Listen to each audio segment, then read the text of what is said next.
यही काम 2004 में भी किया था। अब आपको 2004 का जो इलेक्शंस है, जो वाजपेयी जी हार गए थे, वो आपको याद होगा। वो परिणाम वाले दिन ऐसा झटका पूरे देश को लगा था, जो ना तो आप भूल सकते हो, ना मैं भूल सकता हूँ। हम सबको ये लगता था कि वाजपेयी जी ही जीतेंगे, लेकिन वो हार गए। इतना काम करने के बाद भी और 10 साल हमने काला टाइम देखा है कांग्रेस का, रिमोट कंट्रोल की सरकार और ये पोल डांसर ने सारे देश को पोल के ऊपर नचा के रख दिया था। और सारे ओपिनियन पोल 2004 में एक ही बात बोलते थे, जो आज भी बोलते हैं। सारे सर्वे, सारे राजनीति के जो पंडित हैं, वो एक ही बात बोलते थे कि वाजपेयी जी का कोई अल्टरनेटिव देश के अंदर है ही नहीं। और ये जो इसको बोलते थे TINA, T I N A, there is no alternate to Vajpayee ji. और ये ऐसा फैक्टर की बात करते थे कि एक ही ये सभी ने एक ही बात बोलनी शुरू कर दी थी, वाजपेयी जी ही जीतकर निश्चित तौर पर आएँगे। अब आप इसको कंपेयर कीजिए आज के टाइम के साथ। आज भी एक ही बात बोलते हैं, मोदी के खिलाफ किसी की औकात नहीं है खड़े होने की। मोदी के खिलाफ कोई अल्टरनेट नहीं है। विपक्ष के पास कोई आदमी नहीं है, चेहरा नहीं है। ये आपस में लड़े हुए हैं। यही सारी बातें 2004 में भी इन्होंने करी थी। इसके साथ-साथ एक काम और किया था। वाजपेयी जी के खिलाफ इन्होंने कोई ना कोई फेक एजेंडे चलाने शुरू कर दिए थे तहलका न्यूज़पेपर के थ्रू, जिसका खुलासा अभी हुआ है कि उन्हें ये काम करने के लिए बोला गया था, जबकि ऐसी कोई बात हुई ही नहीं थी कि वाजपेयी जी ने पैसे खाए थे या हमारी आर्मी के लोगों ने पैसे खाए थे। अब इन्होंने और एलिगेशन लगाए थे कांग्रेस की तरफ से। अभी आज की डेट पे भी वही स्टोरी दोबारा चल रही है। कभी बोलेंगे कि ये राफेल में पैसे खा लिए, कभी अदानी से खा लिए। और सेकंडली एक तरफ तो करप्शन का मोदी के ऊपर एलिगेशन लगा दिया। दूसरी तरफ एक काम और किया और वो काम ये है कि मीडिया में एक ही बात है, आएगा तो मोदी ही। ये बार-बार बोला जाता है कि अब इनको हराना मुश्किल है। अब होता क्या है, इस निश्चिंता के कारण एक ऐसी हवा चलती है जो 2004 में भी चली कि जो मिडल क्लास का जो वोटर्स है, वही जाता है वोट डालने के लिए। वो वोट देने निकला ही नहीं और सोनिया गांधी एक अ, चुनाव जीत गई 2004 के अंदर। यही गलती वाजपेयी जी के टाइम पे हुई थी, वही गलती इस बार दोबारा से होने के पूरे चांसेस हैं। उस वक़्त सोनिया की जो ये जीत थी, इससे इसका एक ही निचोड़ निकला था कि सामान्य वोटर्स बाहर निकला नहीं और सोनिया गांधी जानती थी कि ये आलसी लोग होते हैं।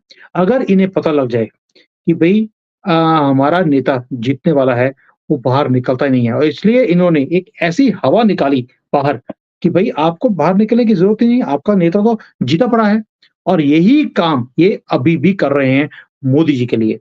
अब मुझे बताइए, अब एक और चीज़ है, इनकी चालें समझिए आप राहुल गांधी की, फिर आप समझ जाएँगे कि रणनीति इनकी क्या है।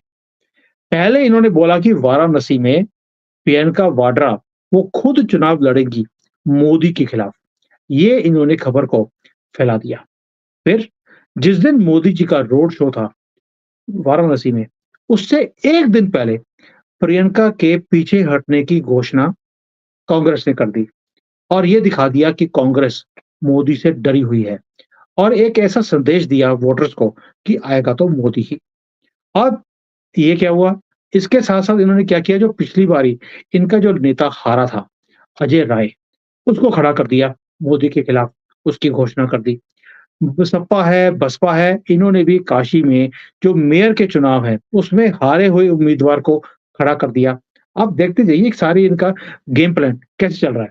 और जो मोदी विरोधी पत्रकार हैं, वो संजीव श्रीवास्तव हो, नलिनी सिंह हो, नीरजा चौधरी हो या जो कांग्रेस के समर्थन के लोग हैं, सुमन रमन जैसे, ये अचानक एक ही बात बोल रहे हैं, मोदी की जीत तय है और इसका इंडिकेशन उन्होंने बार-बार अपने वीडियोज़ में देना शुरू कर दिया। और जो कांग्रेस के भी वरिष्ठ नेता हैं और जो गांधी परिवार के करीबी हैं, सैम पित्रोदा, उन्होंने भी पी चिदम्बरम की फ़ेवर में बोलने वाले लोग, इन्होंने भी बोलना शुरू कर दिया कि भई प्रियंका गांधी को पीछे हटना अ, हटने की सलाह देनी शुरू कर दी और उसे पीछे हटने के लिए बोल दिया और साथ में स्टेटमेंट भी देनी शुरू कर दिए कि भई अ, हम पीछे हट रहे हैं और इसके लिए कोई और कॉन्स्टिट्यूएंसी चूज़ की जाएगी।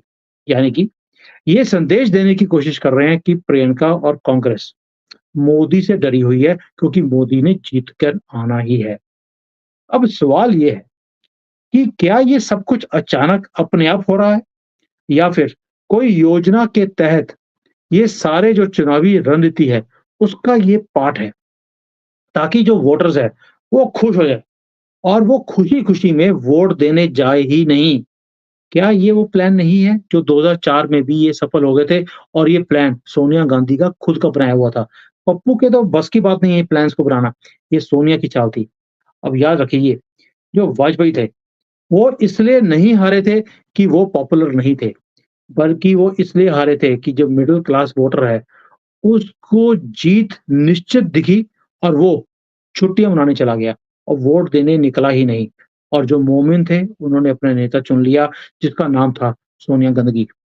और वो कहानी आपने सुनी होगी, जो हमने बचपन में सुनी है कि एक राजा ने अपने राज्य को अकाल से बचाने के लिए एक अनुष्ठान किया था। और एक सन्यासी ने राजा को बोला कि अगर सारी जाति जो आपकी जनजातियाँ हैं, जिसकी ये सारी जो आपकी पॉपुलेशन है कंट्री की, अगर वो सारी इसका भागीदारी बनेंगी अनुष्ठान की, तो ये अकाल खत्म हो जाएगा। तो उन्होंने कहा कि राज्य का हर व्यक्ति अगर यदि कुएँ में से 1 लोटा दूध कुएँ में 1 लोटा दूध का डालेगा, तो यहाँ पर अकाल खत्म हो जाएगा। तो राज्य में ये मैसेज पहुँचा दिया गया। अब सब लोगों ने सोचा कि सभी वहाँ पे दूध डालेंगे, मैं 1 लोटा पानी डाल देता हूँ, तो फ़र्क क्या पड़ेगा? किसी को क्या पता लगना है? और ये चीज़ सभी ने यही सोची और अल्टीमेटली हुआ क्या? कुएँ के अंदर दूध निकला ही नहीं, सिर्फ़ पानी निकला और वो अनुष्ठान विफल हो गया था।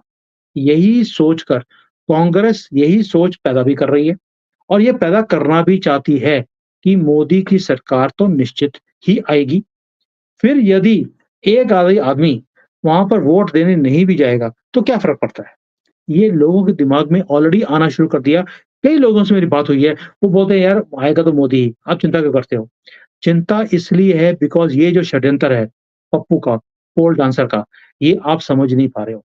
ये ऐसा भयंकर षड्यंत्र है, जिसको आपको समझना पड़ेगा और ये भी जान लें कि मोदी की सरकार तो निश्चित तभी होगी, जब हम सब अपना-अपना वोट वहाँ पर खुद देने जाएँगे, घर से निकलेंगे और अपने दोस्तों को, परिवार वालों को, पड़ोसियों को भी साथ में लेकर जाएँगे। कहीं वो भी दूध की बजाय वो पानी का लोटा लेकर ना बैठ जाएँ कि बाकी जा रहे हैं, मुझे देने की जाने की ज़रूरत क्या है?